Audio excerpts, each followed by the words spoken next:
মাংস না খেতে পেয়ে মরে গেল, তাই আমি কাঁদছি। তখন নারদ বলে আজ থেকে হরিণ পাবে। কি আমি তোমাকে একটা মন্ত্র দিলাম, ওং নমো ভগবতে বাসুদেবায়, এই মন্ত্র তুমি জপ করবে, দেখবে দিব্য ভূষণধারী শঙ্খ চক্র গদা পদ্মধারী একজন আসবে।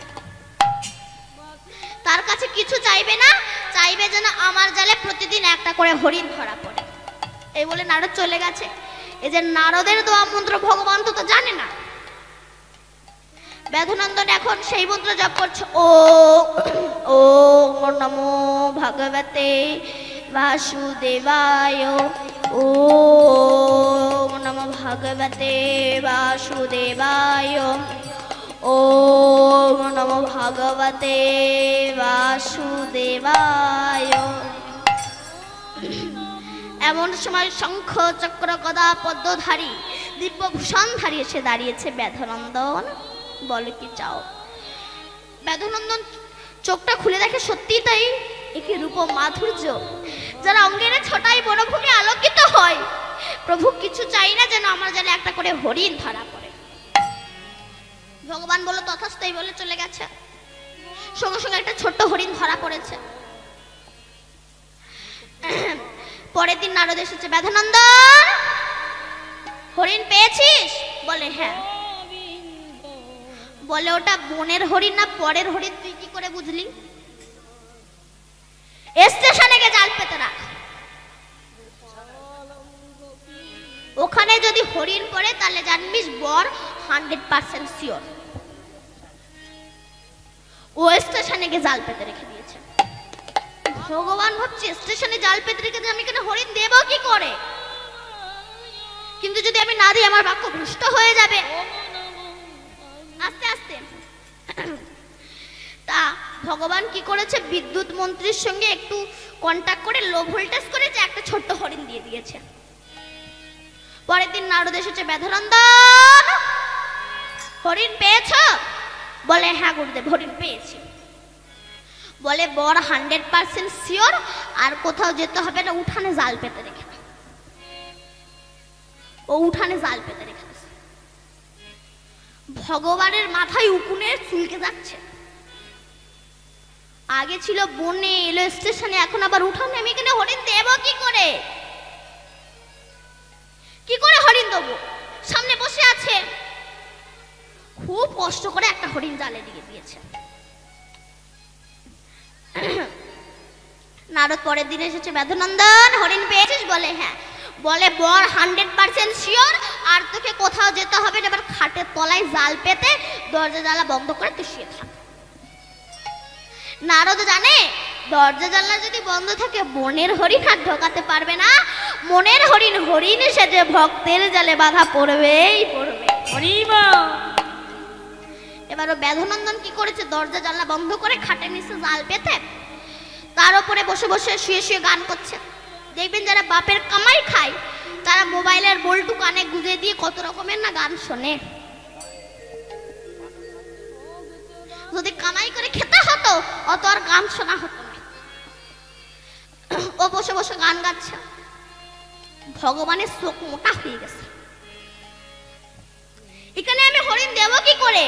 আস্তে আস্তে সকাল হয়ে যাচ্ছে, আমার বাক্য যে ভ্রষ্ট হয়ে যাবে, আমার ভাগবত তাদের থাকবে না। যখন ভোর হয়ে গেছে তখন ভগবান নিজেই একটা হরিণ সেজে ভক্তের জালে বাধা পড়ে গেছে।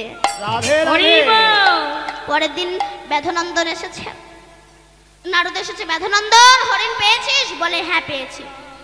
আগে যা হরিণ পড়তো গায়ে মাংস কম, এবারে যা হরিণ পড়েছে বেশ নাদস নাদস চেহারা আছে। নারদ তো জানে ওটা ভগবান। বললো ব্যাধনন্দন একটু বাইরে যা তো। ব্যাধনন্দন বাড়ি গিয়েছে। নারদ বলছে বলো ইজি না বিজি? বলো ইজি না বিজি?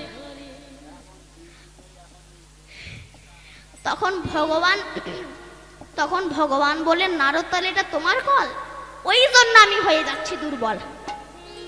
আবার ভয় দেখাচ্ছে, ব্যাধনন্দন পঞ্জিকাটা নিয়ে আসো তো। দেখো তো কি দিতে? বলে অমুক তিথি। বলি এই তিথিতে হরিণের মাংস খেলে গুষ্টি একেবারে উদ্ধার হয়ে যাবে। তখন ভগবান রূপী হরিণ লেজটাকে বন্ধন বন্ধন করে নাড়াচ্ছে, বলে আগে লেজটাকে কেটে নে। লেজ নাড়া বন্ধ হয়ে গেছে, চোখ থেকে জল পড়ছে, বলে আগে চোখটাকে তুলে নে। তখন ভগবান বলে নারদ এবারের মতো ক্ষমা করে দে, তোর কাছে আর জীবনে বিজি থাকবো না বাবা, ইজি হয়েই থাকবো। দেখুন সংসারে থেকেও কিন্তু গোবিন্দকে ভজন করা যায়। ওমা ঢেকি দেখেছেন? ঢেকি ঢেকি দেখেছেন? দেখেননি? আগেকার দিনের মায়ের ঢেকিতে চিড়া বা চাল কুটত।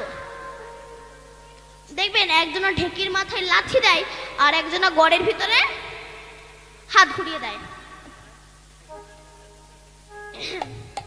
তা যে হাত ঘুরিয়ে দেয় তার কোলে বাচ্চা দুধ খাচ্ছে, চোখ রান্নাঘরে। এই খোকা দরজাটা লাগিয়ে দে, কুকুর ঢুকবে। কোলে বাচ্চা দুধ খাচ্ছে, কাঁচা বাড়ি দিক থেকে নিয়ে রেখে দিচ্ছে। তার মনটা কোথায় বলুন তো? কোলে বাচ্চা দুধ খাচ্ছে, একবার ওদিকে একজনা লাথি মারে আর একজনা গড়ের ভিতর হাত ঢুকে।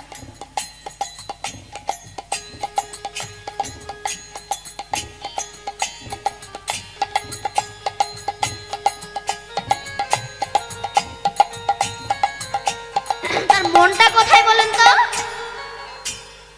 কোথায়? গড়ের ভিতরে। গড় থেকে যদি একবার মন উঠে যেত তবে ঢেকি পড়ে হাত চূর্ণ বিচূর্ণ হয়ে।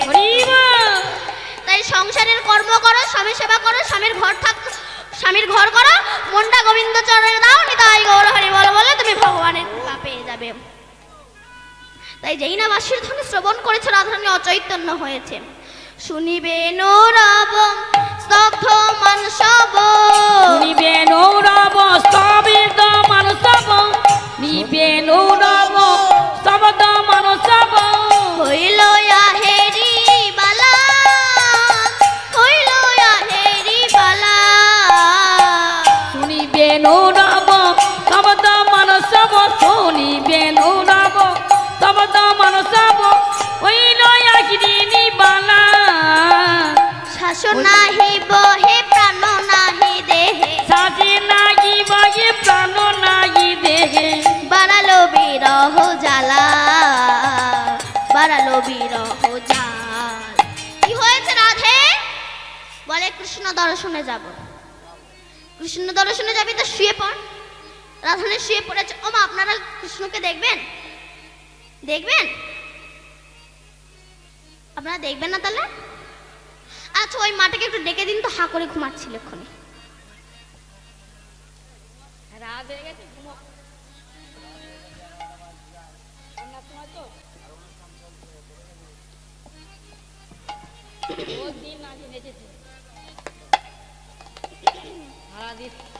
আপনারা জ্যান্ত ভগবান দেখতে চান? মায়েরা কিছু বলে না কেন? বলুন সেটা বলুন। স্বয়ং ভগবান দেখবেন না পাথরের ভগবান দেখবেন? স্বয়ং ভগবান দেখবেন। যদি স্বয়ং ভগবান দেখতে চান তো শুয়ে পড়ুন, সব বালিশ টালিশ নেই, শুয়ে পড়ুন, জ্যান্ত ভগবান দেখবেন। এই আমার কথা কি আপনাদের বিশ্বাস হয় না? শুয়ে পড়ুন, জ্যান্ত ভগবান দেখবেন। ওমা এখানে নয়, বৈষ্ণবের চরণ ধুলিতে গড়াগড়ি দাও, নিতাই গৌর হরি বল। তাই রাধারানী আমার শুয়ে পড়েছে, কেউ নাকি তুলো ধরে, কেউ নাড়ি ধরে, সর্বনাশ। এ তো বেঁচে নাই। হেন কালে তথা আসিল ললিতা, হেন কালে তথায় আসিল ললিতা, সকালে লইয়া সঙ্গে, হেন কালে তথায় আসিল ললিতা বিশাখা লইয়া সঙ্গে। হেলিত নলিনী পড়িল ধরণী ধুলায় ধূসর অঙ্গে। আরে হেলিত নলিনী পড়িলে ধরণী ধুলায় ধূসর অঙ্গে। কি হয়েছে রাধে? রাধে বলে শ্যাম গুঠে গেল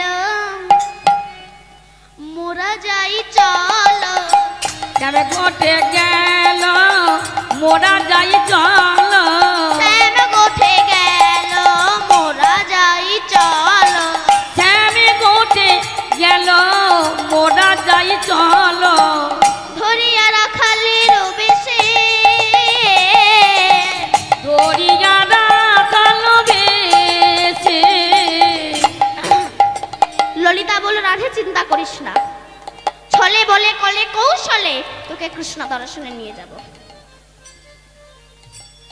কি করবি সখী? বলে বৃন্দাবন নন্দনন্দন কৃষ্ণ, আজ তোকে সাজাবো একটা কৃষ্ণ।